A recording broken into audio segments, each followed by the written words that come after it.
संसाधनों की कमी के कारण दिव्यांगजन किसी भी प्रकार की दिक्कतों का सामना ना करे, इसके लिए सरकार लगातार योजनाओं को जमीन पर उतार रही है।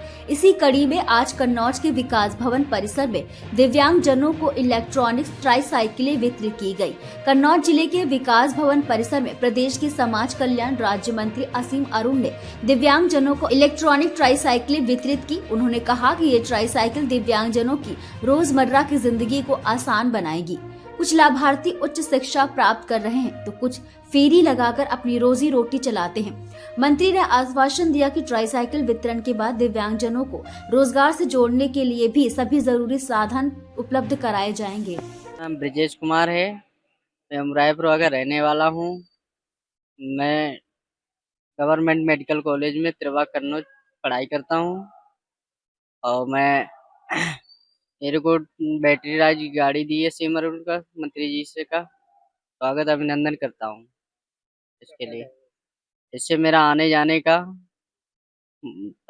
में बहुत प्रॉब्लम होती थी। अब इससे मेरा आने जाने का प्रॉब्लम सॉल्व हो गया।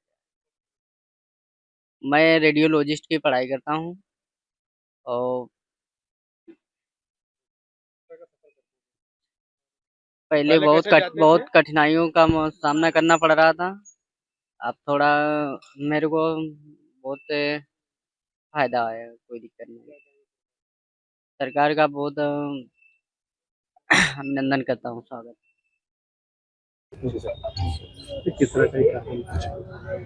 आदरणीय मोदी जी ने एक बहुत बड़ी सुविधा दी है हमारे दिव्यांग भाई बहन को, जिनको मोटराइज्ड 3 पहिया वाहन दिया जा रहा है। एलिमको हमारी संस्था है कन्नौज के पास ही कानपुर में, जो बनाती है इसको, और आज ऐसे 10 बहनों भाइयों को, जिनमें युवा भी शामिल हैं, ऐसे वाहन दिए गए हैं। इस वाहन का ये लाभ है कि हमारे युवा साथी जो पढ़ाई कर रहे हैं अब आसानी से अपने विद्यालय जा सकेंगे। कई वरिष्ठ लोग हैं जो इसके माध्यम से व्यापार भी कर लेते हैं, छोटी दुकान तक इस पे लगा के काम कर लेते हैं। ऐसे सभी साथियों को समर्थन देने का काम हम लोग कर रहे हैं।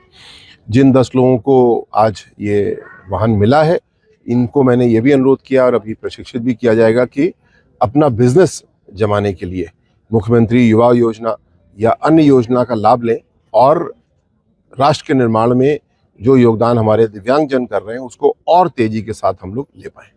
आपने ट्वीट किया था जी, मैं सुप्रीम कोर्ट के उस निर्णय का बहुत स्वागत करता हूं। एक कोई हास्य कलाकार हैं, नाम तो भूल रहा हूं मैं, जिन्होंने काफ़ी अपमानजनक तरीके से दिव्यांगों के बारे में बातचीत की थी। ये दंडनीय अपराध तो है ही, लेकिन जो सुप्रीम कोर्ट ने दंड दिया है वो अपने आप में बहुत ही अच्छी पहल है। और दंड का मतलब केवल दंड नहीं होता, दंड का मतलब सुधार भी होता है। और इस हास्य कलाकार को सुप्रीम कोर्ट ने कहा है कि ये नियमित रूप से कार्यक्रम करेंगे, दिव्यांग जन के लिए कार्यक्रम करेंगे और उनका सम्मान करेंगे। मुझे लगता है कि उस व्यक्ति का सुधार तो होगा ही, इसके साथ साथ पूरे समाज में ये संदेश जाएगा गहराई के साथ में कि हमें हंसी मजाक का मतलब ये नहीं कि किसी के हम दिव्यांगता का मजाक उड़ाएं, किसी की कोई मोटापे का, किसी की लंबाई का, किसी की छोटाई का, इस तरह का जिसको बॉडी शेमिंग कहा जाता है, ऐसा कोई हंसी मजाक नहीं होना चाहिए। एक दूसरे का सम्मान होना चाहिए और हंसी मजाक होना चाहिए, लेकिन किसी को चुभ जाए, किसी को बुरा लग जाए, वो नहीं होना चाहिए। सुप्रीम कोर्ट के निर्णय का बहुत बहुत स्वागत है।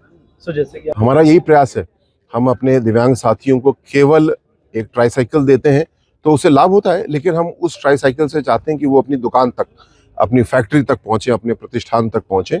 और आदरणीय मोदी जी ने ऐसी कई योजनाएं दी हैं, खासकर उसमें दिव्यांग जन के लिए निर्धारित कोटा भी दिया है। तो विकास के रास्ते, अपने अपने परिवार को ताकत देने के रास्ते आदरणीय मोदी जी ने, आदरणीय योगी जी ने लगातार खोल दिए। ये हमारी जिम्मेदारी है कि इनको घर घर तक पहुंचाएं और ऐसे युवाओं को हम लोग ताकत दें।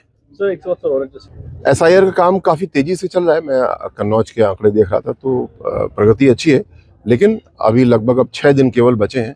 तो मेरा सबसे अनुरोध है कि आज और कल में अपने अपने प्रपत्र भर के ज़रूर जमा कर दें, क्योंकि इसके बाद अगली जो श्रेणी आएगी, जो चरण आएगा 9 दिसंबर से, उसमें फिर जिन लोगों के नोटिस जारी होंगे वो अपने कागज़ सबमिट करेंगे। अभी वाली प्रक्रिया बहुत अच्छी है, आसान है, तेज़ है। उसमें स्वयं अपना प्रपत्र भर के बीएलओ को दे दें या ऑनलाइन भी जमा कर सकते हैं। राजनीति हो या क्रिकेट, देश विदेश की ब्रेकिंग हो या आपके मोहल्ले की बड़ी खबर, सब मिलेगा एक ही ऐप में, सबसे तेज और भरोसेमंद। अभी डाउनलोड करें दैनिक भास्कर डिजिटल।